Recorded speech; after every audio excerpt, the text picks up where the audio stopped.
de las 24 entidades federales del país, el gran polo patriótico. Las fuerzas revolucionarias hemos ganado 21, incluyendo la capital de la República Bolivariana de Venezuela, Caracas, de 24 a 21.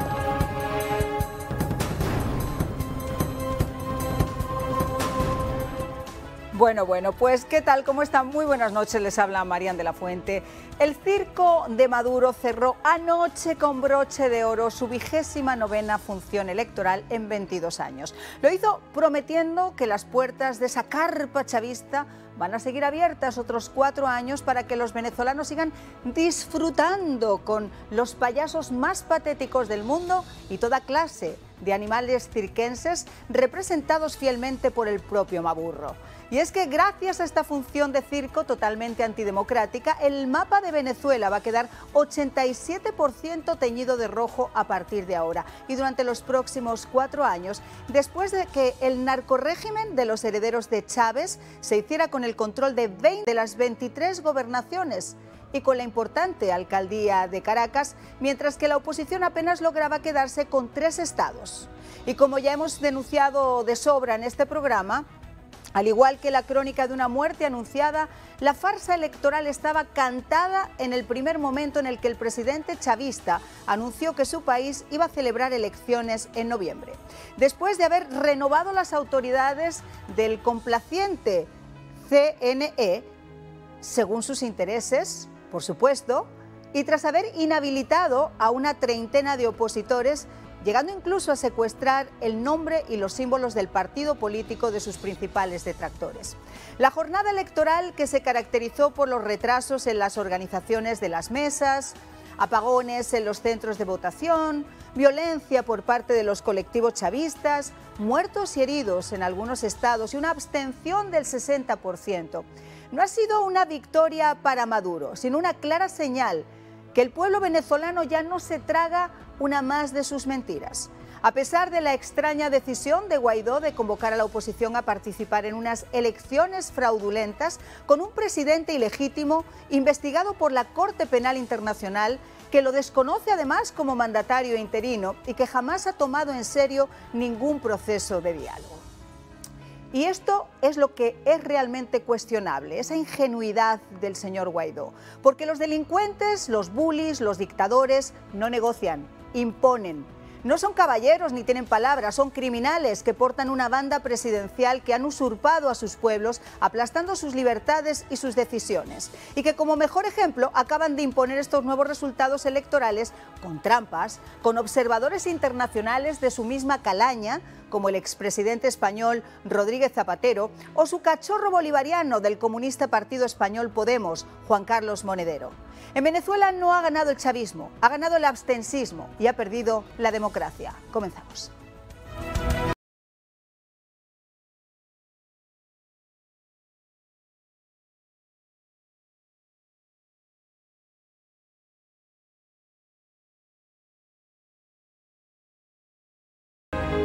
Bueno, pues vamos a comenzar presentando a los invitados del día de hoy. Tenemos con nosotros a Saadi Villani, expresidente de la Asociación de Alcaldes de Venezuela, que nos acompaña desde allá. Muchísimas gracias por estar con nosotros.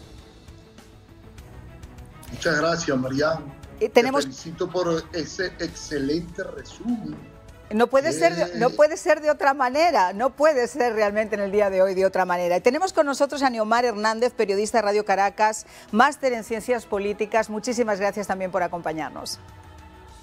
Gracias, Marian, y me sumo a Saadi en la felicitación porque veo que el contexto para ti está perfectamente claro de lo que ha ocurrido en Venezuela. Yo creo que lo tenemos todos clarísimo. Los únicos que no lo tienen claro son alguien de la oposición y, por supuesto, el señor Maduro, que no sale de su posición para seguir imponiendo su santa voluntad. Pero vamos a analizar lo que pasó en el día de ayer. Comienzo con Saadi, expresidente de la Asociación de Alcaldes de Venezuela. A mí hay varias reflexiones que en un primer momento me llaman la atención. Y quiero, por ejemplo, centrarme en Caracas. Hay desunión de la oposición y eso es una realidad. Si la oposición se hubiera unido en un bastión, por ejemplo, como Caracas, se lo hubieran puesto muchísimo más difícil al chavismo. Y esto ha ocurrido también en otros estados. ¿Esto es una advertencia? ¿Es una lección que hay que aprender? La tiranía no hace elecciones, hace asignaciones. Y efectivamente el objetivo central que tenemos los venezolanos no es elegir un gobernador o cambiar un alcalde, es sacar a Maduro. Y allí fue donde algunos sectores de la oposición, que por cierto Guaidó se distanció, se desmarcó del llamado G4, que son los 4 partidos que dirigen la oposición en los últimos 20 años, no participaron en las elecciones, porque el G4 convoca elecciones y nosotros les preguntamos, señores, cambiaron las condiciones. En diciembre del año pasado nosotros dijimos que no íbamos a participar y no han cambiado las condiciones. Tú lo dijiste en tu informe. El árbitro sesgado, parcializado, las direcciones de los partidos secuestradas, gente presa, civiles y militares. El mismo día de las elecciones se produjeron heridos, muertos, atropellos, desconocimiento, el abuso y el ventajismo que hacen del poder. Todas las instituciones están secuestradas en un solo poder que se emana desde Miraflores. El Plan República, los militares en Venezuela es un nuevo partido, es parte del polo patriótico que apoya al régimen de Maduro. Entonces, si las condiciones no han cambiado y si el objetivo y el propósito fundamental es liberar a Venezuela, sacar a Maduro y limpiarnos de esa narcotiranía, obviamente que lo de ayer no fue una elección, sino una farsa montada por el régimen. Estoy de acuerdo, pero además, Neomar, hubo momentos críticos también para el dictador, porque por momentos él veía que la gente no salía a la calle a votar y tuvo que hacer un llamamiento público a que la gente lo hiciera, incluso rompiendo cualquier esquema democrático o constitucional, permanecer los lugares donde se estaban produciendo las votaciones abiertos hasta que le dio la gana. Pero por supuesto, cosa que no es nueva y de la que Sadi quizá puede hablar más que yo, porque Sadi fue alcalde acá en Venezuela, en el Zulia.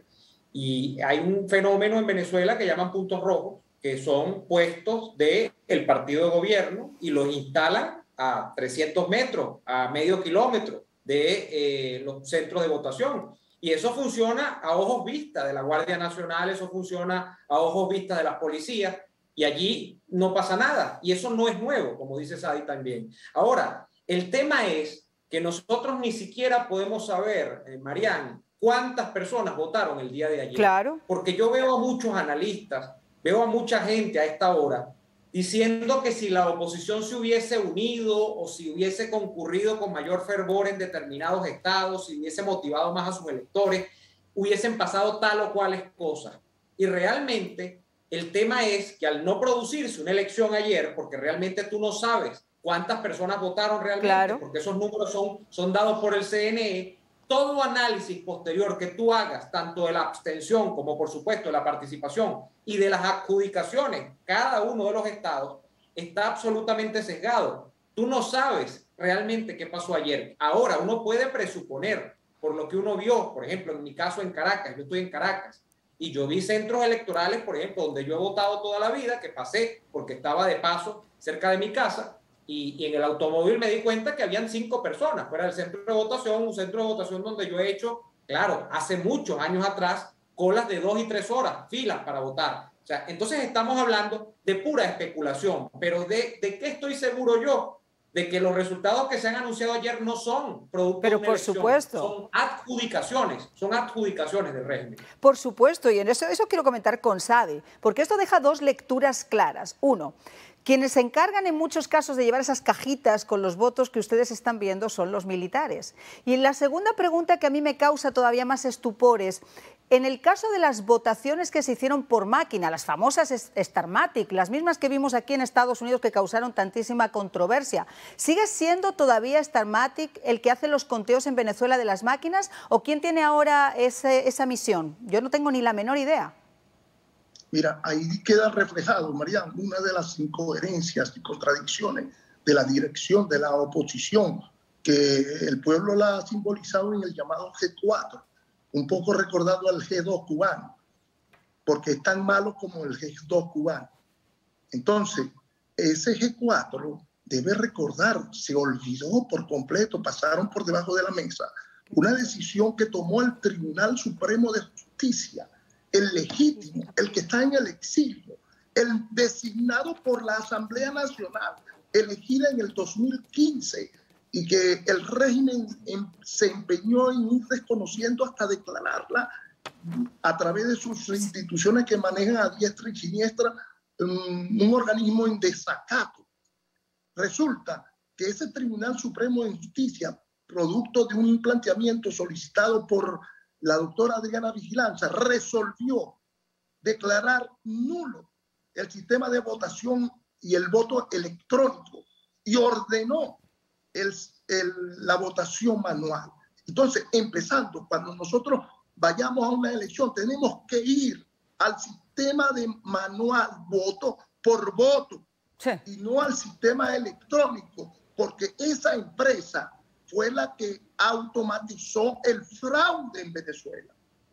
Varios fraudes, no solamente en Venezuela, o varios fantasmas de fraude también, porque no se han podido comprobar, pero sentaron obviamente la polémica, incluido aquí en los Estados Unidos. Ahora, yo quisiera recordar qué fue lo que dijo Enrique Capriles sobre el tema de estas elecciones y del derecho a votar. Yo destaco que aquí estamos reencontrándonos con el ejercicio de un derecho que nos pertenece a cada uno de los venezolanos. Cada venezolano decide con su voto lo que mejor le parezca. El objetivo, en primer lugar, que tenían era que los venezolanos no saliéramos a votar. Ese es el objetivo que tienen, a pesar de la retórica oficialista. Todos sabemos que el gran objetivo que tiene Maduro para el proceso del día de hoy es que los venezolanos no respondamos y no ejerzamos nuestro derecho. Pues tengo que diferir de usted, señor Capriles, como lo hice también en el pasado, porque no se elige con su voto lo que la gente quiere, sino lo que a la gente le dejan o la interpretación que después hagan de lo que la gente quiere. Una pausa, ya regresamos. Yo hablaba a veces de la ingenuidad, después vamos a hablar de la mesa de negociaciones y de los pactos de caballeros o de los pactos con truhanes, pero ahora nos toca hablar de lo que ha dicho el señor Capriles. Y por encima de lo que yo opine, quisiera preguntarle a los expertos. Señor Saadi, ¿qué le parece lo que ha dicho Enrique Capriles? ¿Realmente la gente manifiesta en Venezuela a través de su voto lo que quiere? Mira, yo discrepo de algunos analistas que le echan la culpa a los que votaron y también a los que no votaron, dependiendo el análisis que se haga. Claro. Yo creo que el tema no es el comportamiento, censurar al elector, o tanto al que votó como al que no votó, porque es una manera de expresarse. Claro. Yo no voté, entre otras cosas, porque no iba a convalidar una votación o una fanfarronada electoral del régimen. Y además, porque yo estoy exiliado, estoy en los Estados Unidos, y como yo, hay 6 millones de venezolanos, que ese régimen y que el G4 y el propio Capriles alcahueteó de que se le prohibiera la votación o el derecho de votar a 6 millones de venezolanos. Entonces, el tema está en que tenemos que tratar de ser coherentes. Ayer también quedó en evidencia algo, que el tema no es el elector que, movido por buena intención o por una ilusión banal o un espejismo de cambio, porque es verdad, hay unos gobernadores insoportables, intraficables, son unos malandros, unos corruptos, unos ineficientes, que la gente quería salir de ellos, aunque sea el alcalde o el gobernador de su comunidad, como pasó en el Zulia. Pero el tema no es el elector que votó o dejó de votar. El tema es los directores, los conductores, los líderes. Aquí ayer quedó evidenciado que hay que sacar a los líderes del G4, que se aparten, que dejen a un lado. Ya tuvieron 20 años dirigiendo la oposición y hasta hoy Maduro no ha salido. En consecuencia, fracasaron. Tienen que salir de esos cargos de dirección de la nueva y hacer una nueva oposición en Venezuela. Yo estoy totalmente de acuerdo y de hecho lo hemos hablado en esta mesa, porque a veces hay que llamar a las cosas por su nombre. Una oposición que está cargada de alacranes, que está cargada de gente que por encima del interés del pueblo venezolano lo que quiere es lucir su medalla en el pecho, no está de alguna forma destinada al éxito, sino más bien condenada al fracaso. Un fracaso que conlleva además el éxodo, como usted y como muchísimos venezolanos más, de personas que para tener un futuro mejor tienen que abandonar Venezuela. Pero vamos a escuchar primero al señor Maduro. ¿Qué fue lo que dijo sobre ese proceso de negociación que se había abierto en México y del que ya habíamos hablado también de sobra en este programa y lo analizamos con nuestros invitados? Es muy grave lo que hizo el gobierno de Estados Unidos de Norteamérica, de secuestrar a un miembro de la Comisión de Diálogo del Gobierno Nacional en México. Lo secuestró en Cabo Verde y sabía el gobierno de Estados Unidos las consecuencias. Fue el gobierno de Estados Unidos quien le clavó una puñalada por la espalda al diálogo entre el gobierno bolivariano de Venezuela y la oposición guaidocista extremista de Venezuela. No hay condiciones para instalarlo todavía. Bueno, la desfachatez de este prócer de los penes y los peces no tiene límite. Tú lo escuchas hablar y crees que estás en una realidad virtual. Primero que nada, ¿qué mesa de negociación ni qué negociación? Si con usted no se negocia. Usted es un truán, es un criminal sanguinario que ha tomado por usurpación el poder en Venezuela. Usted no está destinado a negociar nada. Usted es un dictador. Señor Saadi, Neomar. Sí, el problema acá es el siguiente. El problema es que aunque toda lógica y toda racionalidad indica que con Maduro no se puede sentar uno a la mesa, no a negociar, ni siquiera a comer, ni siquiera a conversar informalmente, por todas las características que ya son por todos conocidas que tiene Maduro. El problema es que la oposición formal, esa reconocida incluso dentro de los Estados Unidos por el Departamento de Estado, el gobierno antes de Trump y ahora de Joe Biden, dicen que esa oposición tiene carta blanca y tiene luz verde para hacer lo que quiera con Maduro. Y esa oposición se ha ido a sentar en México con Maduro y con los representantes de Maduro. Y no queda eso allí. Además, el propio gobierno de los Estados Unidos entonces dice que ve con buenos ojos que se siente la oposición y se siente el régimen en México. Y lo dice además la diplomacia europea con ese señor de verdad tan extraño en las interpretaciones que hace sobre Venezuela, que es Josep Borrell. Y también dice que, que prácticamente Venezuela es un país en el que lo que hay es una diferencia de concepciones, pues, de la vida. O sea, como si aquí el problema es filosófico, sino es un problema práctico. Como si aquí no estamos hablando de eso que ha dicho Saadi, que remite a un expediente de 6 millones de emigrados en los últimos años, que no estamos hablando del único país de América Latina, yo creo que ni Haití, que tiene una recesión económica prolongada por más de 6 o 7 años. Estamos hablando de un país que era hace 30 o 40 años atrás, por ser petrolero, fundamentalmente un país que llegó a ser bautizado como rico. Yo no sé si lo era realmente, pero no era un país con estas precariedades. Eso trasciende lo filosófico, las diferencias de óptica, la diferencia de todo. Estamos hablando de que es un modelo que, si no es totalitario, casi que lo quiere ser en Venezuela. Y que frente a eso, casi. Discúlpeme, amigo, discúlpeme, pero eso va a ser muy difícil de remediar en una mesa de negociación donde además el chavismo no tiene nada que perder, porque si el chavismo patea a la oposición como le da la gana y no tiene en contrapartida ninguna consecuencia, porque la oposición no tiene ninguna capacidad interna de pasarle factura a Maduro, y además afuera entonces lo que sigue es las sanciones, y las sanciones parece que a Maduro entonces como que dice, dame más sanciones porque aquí aguanto. Entonces tenemos un problema de que hay un chavismo que no se siente amenazado ni interna ni externamente, y por eso hace lo que le da la gana, y por eso es que esto parece una película de terror sin fin. El problema de todos estos socialistas de salón es que predican desde la comodidad de una eurozona o desde la comodidad de una casa de varios millones de euros, pero habría que mandarlos a Venezuela a subsistir como subsisten ahora mismo muchos venezolanos. Esa es la diferencia, ver los toros desde la barrera y tratar de hacer esas alegres interpretaciones. Pero vamos a volver enseguida porque tenemos aún un poquito que comentar sobre Venezuela. Y esto es importante, ya regresamos. Señor Saadi, hablando de negociaciones, realmente a Maduro, como muy bien estaba diciendo Neomar, le importa poco negociar. En todo caso, podría negociar que le quitaran las sanciones, pero los presos políticos siguen todavía en Venezuela y la libertad secuestrada.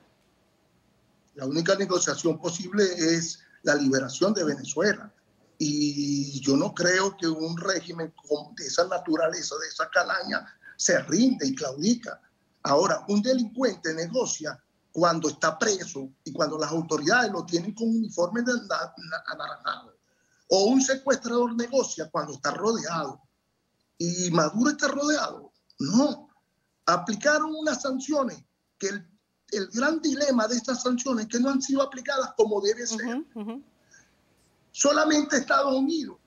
Entonces yo exijo que la comunidad internacional también sea coherente, que la comunidad internacional sancione no al pueblo venezolano, sino a los jerarcas, a la línea de mando de ese régimen narcoticano. ¿Qué se va a negociar? Con un señor que han declarado delincuente, fue declarado delincuente por la justicia internacional, como el señor Alex Saab, que está en Estados Unidos y que esperamos que cante, que dé un gran concierto donde ponga sobre la mesa todas las verdades que han ocultado esa fábrica de mentiras que es el régimen de Maduro. Pues lo va a hacer porque el Pollo, Carvajal y Saab llega un momento donde yo le puedo garantizar a usted, yo le he dicho que iba a terminar aguándole la fiesta de los venaditos al señor Maduro y eso está por producirse. Tengo 30 segundos, Neomar, quiero una reflexión tuya de último instante.